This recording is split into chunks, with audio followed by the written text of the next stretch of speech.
कुछ साल पहले हमारे देश के महान शास्त्रज्ञ और भारत के पूर्व राष्ट्रपति अब्दुल कलाम सर ने एक सपना देखा था कि हमारा भारत देश 2022 तक महासत्ता बनाना है।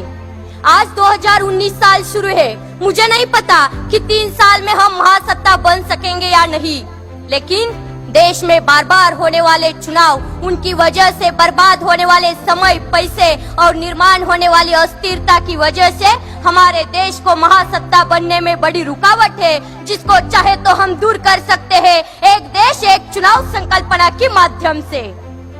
नमस्ते, मैं प्रज्ञा भगत छात्र संसद में युवाओं का प्रतिनिधित्व करते हुए अपनी बात रख रही हूँ। 2009 के लोकसभा चुनाव में चुनाव आयोग द्वारा खर्च हुई रकम थी 1700 करोड़। 2014 के लोकसभा चुनाव में वही खर्च था 4000 करोड़।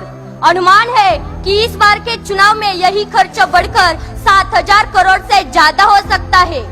ये सभी लोकसभा चुनाव के खर्च के आंकड़े हैं। बाकी हमारे देश में विधानसभा चुनाव और कई तरह के चुनाव होते हैं, जिसमें होने वाला सरकारी खर्च लोकसभा चुनाव से कई गुना ज्यादा होगा।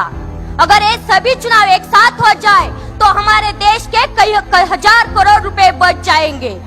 हमारे देश में जब विधानसभा चुनाव होते हैं तब देश के बहुत से केंद्रीय मंत्रीगण, यहाँ तक कि प्रधानमंत्री तक सब नेता अपनी अपनी पार्टी के लिए चुनावी रैलियों में जाते हैं, जबकि उन्हें 5 साल देश के लोगों की समस्याएं सुलझाने के लिए चुना गया होता है। हर साल ये विधानसभा चुनाव होते हैं और हर साल ये मंत्रीगण अपना यही समय रैली में गवा देते हैं। अगर एक देश एक चुनाव संकल्पना साकार हो जाए तो बाकी चुनावों के कार्यक्रम विपरीत हो जाएंगे। हमारा देश कई हजार करोड़ रुपए से बच जाएगा और 5 सालों में एक ही बार चुनावी रैलियों के लिए जाना पड़ेगा।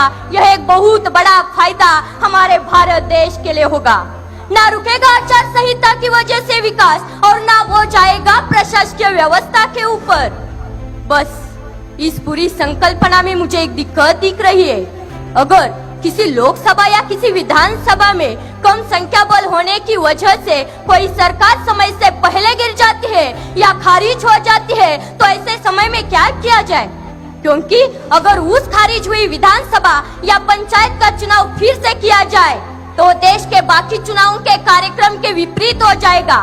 अगर इस विषय पर हमारे संविधान में कोई हल बनाया जाए और हमारे कायदे मंडल की ओर से कोई अच्छा नुस्खा निकाला जाए तो बाकी सब काम आसान हो जाएंगे। हमारे देश का बहुत सारा पैसा बच सकेगा।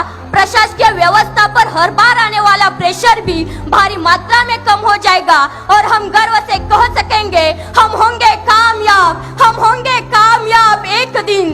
मन में है विश्वास, पूरा है विश्वास, हम होंगे कामयाब एक दिन, हम होंगे कामयाब एक दिन। जय हिंद, जय महाराष्ट्र, जय शिवराय।